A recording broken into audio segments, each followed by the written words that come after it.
Muy buenas noches, bienvenidos a Observatorio, el programa de TV UNAM, el canal cultural de los universitarios, dedicado a analizar los temas de la agenda nacional. Esta noche nos concentraremos en el tema de la reforma política de la Ciudad de México. Para eso está en nuestro estudio Porfirio Muñoz Ledo, comisionado precisamente para la reforma política de la ciudad capital, y también nos acompaña el director del Instituto de Investigaciones Sociales de la Universidad Nacional, el doctor Manuel Perló. Antes, en nuestra sección Desde el Campus, el comentario del doctor Luis Daniel Vázquez sobre el tema de la contraposición de los derechos a la libre manifestación y al libre tránsito. Esto es Observatorio, quédese con nosotros, ya comenzamos.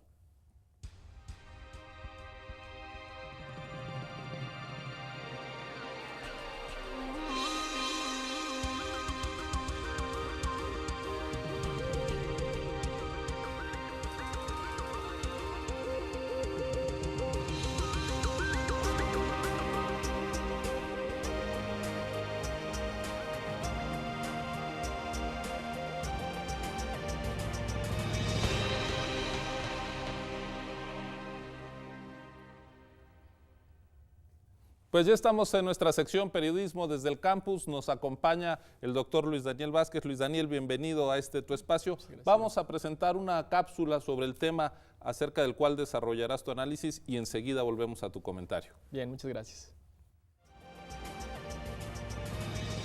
Desde el Campus. En estos días, hemos visto a varios poderes fácticos intentando generar influencia en las decisiones gubernamentales.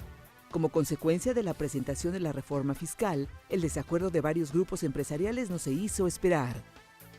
Si la reforma se aprueba tal como se encuentra planteada, podría tener como consecuencia, afirman dichos grupos, el desempleo de miles de personas, así como el aumento de precios.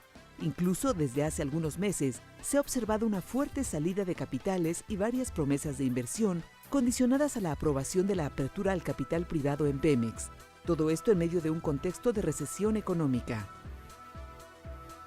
Por otro lado, también hemos visto una serie de movilizaciones masivas, tanto en las calles del Distrito Federal como algunas jornadas de protestas organizadas en varias entidades federativas.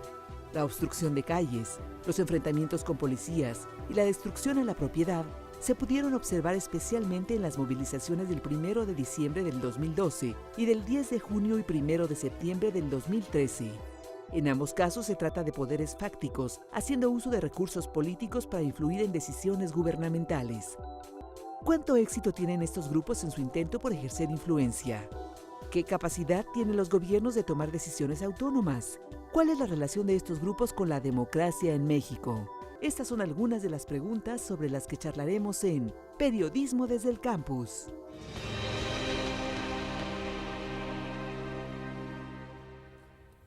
Luis Daniel Vázquez, pues ahí está distintos derechos en contraposición y tenemos los poderes políticos, el Congreso, el Ejecutivo, que enfrentan ya sea presiones de los empresarios, movilizaciones para imponer sus agendas, sus intereses. Bien decía el presidente Enrique Peña Nieto a finales de agosto, principios de septiembre, que los siguientes 3 meses iban a ser 3 meses muy importantes, 3 meses muy intensos. Yo creo que no se imaginó lo que estaba por venir casi de inmediato. Cuando nosotros iniciamos hace tiempo a pensar a las democracias, en particular en América Latina, normalmente, te estoy hablando de los 50, 60, lo que se pensaba era que es necesario pensar a nivel de Estado, es decir, no únicamente cómo se organizan los poderes institucionales, el Congreso, cómo se organiza el sistema judicial, el propio Poder Ejecutivo, sino cómo se estructura la sociedad, ¿no? Y en ese cómo se estructura la sociedad, qué nivel de pluralismo tenemos, porque se pensaba que un elemento central para poder considerar o para poder construir un régimen democrático era necesariamente tener un Estado democrático, un Estado pluralista, un Estado con una clase media más o menos fuerte, que no haya poderes sumamente concentrados. Porque ahí donde hay poderes sumamente concentrados, no solamente se concentra el poder económico, sino también el poder político, y se hace muy difícil la realización efectiva de un régimen democrático. Frente a las dictaduras militares que nos sufrió América Latina durante los 70s, durante los 60s o 70s, cambió esta discusión. Y entonces en esta discusión nos empezamos a concentrar bastante más ya ahora a nivel de régimen, a nivel de cómo salimos pronto de estas dictaduras, y además se entiende la urgencia de esa salida, porque lo que teníamos eran miles de personas desaparecidas, miles de personas asesinadas, nada de libertad en ningún sentido. Y en ese cómo salimos de las dictaduras es que entonces la discusión se volvió a nivel estrictamente de régimen. Es decir, cómo nos organizamos institucionalmente para tener un régimen democrático relativamente exitoso. En México nosotros ahora podemos decir que tenemos un régimen democrático estable, con instituciones autónomas, con instituciones lo suficientemente sólidas, pero no hemos logrado construir un Estado democrático. Lo que nosotros vemos cuando tenemos, por ejemplo, poderes fácticos como los empresarios por un lado, pero poderes fácticos también como los movimientos sociales por el otro, haciendo uso de los recursos políticos que tienen para generar influencia en la toma de decisiones, en la toma de decisiones políticas fundamentales, es ahí donde vemos funcionar al Estado, funcionar a la estructura social, y es ahí donde nos tenemos que preguntar qué tan democráticos somos.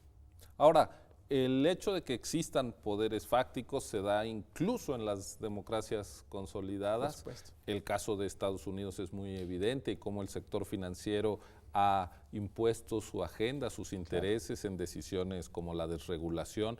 Es decir, este es un riesgo para todas las democracias. Sin duda, es un riesgo para todas las democracias. Lo que tendríamos que preguntarnos es si hay algún grupo de poderes fácticos que logra imponer o generar una mayor influencia con respecto al resto. Porque ahí donde eso sucede, entonces podemos, si bien tenemos un régimen democrático, lo que tenemos es un régimen democrático muy débil. ¿Por qué? Porque hay un grupo social, un poder fáctico social o una coalición gobernante que es la que normalmente impone sus intereses encima de todas las decisiones, ¿no? O por encima de todas las decisiones políticas vinculantes. Por eso es que vale la pena comenzar a preguntarnos cuál es la capacidad de influencia que tienen, por un lado, por ejemplo, grupos como los empresarios, donde los recursos políticos son pues el crecimiento a través de la inversión. Ellos deciden si invierten, si no invierten o si salen capitales. Por ejemplo, nosotros en el primer semestre en México tuvimos una salida de 19,000 millones de dólares. Fue la salida más grande que hemos tenido desde hace varios años. Y no solo eso, sino que en la medida que ellos deciden si invierten o no invierten, también hay consecuencias en esas decisiones, en la creación de empleo, en la distribución salarial, en la distribución tecnológica, etcétera, etcétera. Y eso que en principio son decisiones económicas, también son recursos políticos. Cuando una empresa está montando o cuando un grupo empresarial está montando una empresa, y además si esta empresa es suficientemente grande, no solamente está montando un punto de producción o un punto de distribución, está montando también un punto de negociación política. Muchas veces esta mirada política se pierde en el aspecto económico, en el análisis económico de las empresas. Y tenemos por el otro lado también estos movimientos sociales que tienen ciertos recursos políticos que utilizan de forma sistemática, las marchas, los plantones, etcétera, etcétera.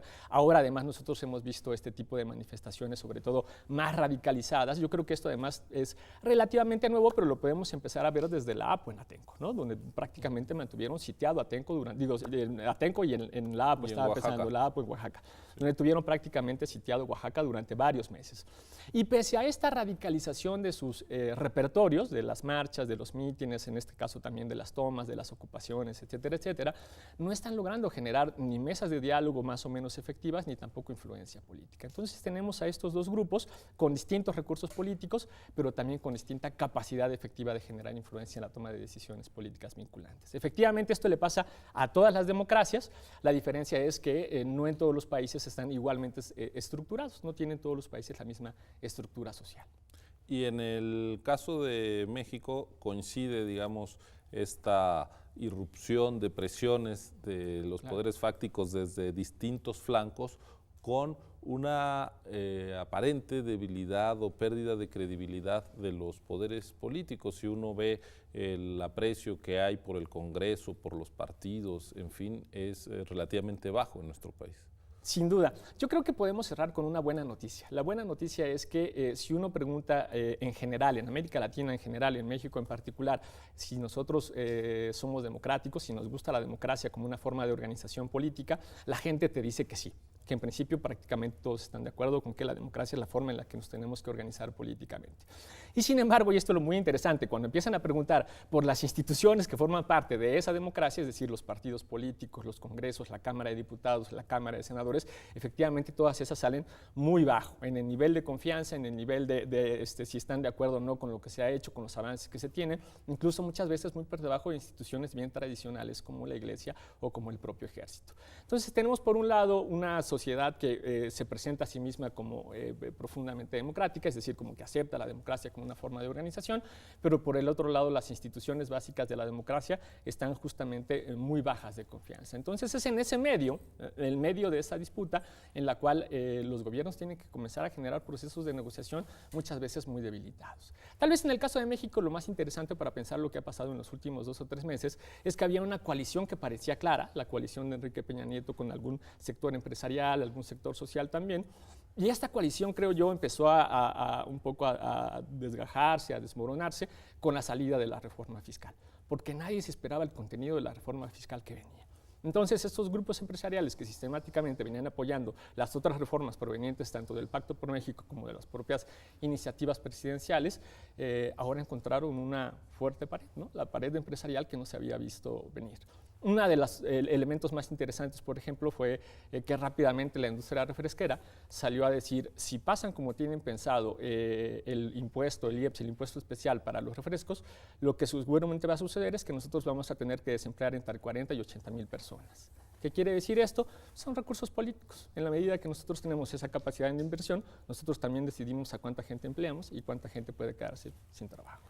Pues Luis Daniel, muchas gracias por tu análisis, te esperamos pronto en tu espacio. Creo que lo que has puesto de relieve es la importancia de dar seguimiento a los procesos de deliberación política públicos que tienen lugar precisamente en el Congreso, que es donde se deben de tomar las decisiones en una democracia, por supuesto, agregando, procesando, conociendo los intereses de las distintas partes, pero no sojuzgándose a ellos. Claro. Pues te esperamos pronto. Gracias a usted. Continúe con nosotros. Ya están en el estudio Porfirio Muñoz Ledo, Manuel Perló. Vamos a hablar de la reforma política del DF en nuestra sección Contraste. Regresamos en unos segundos.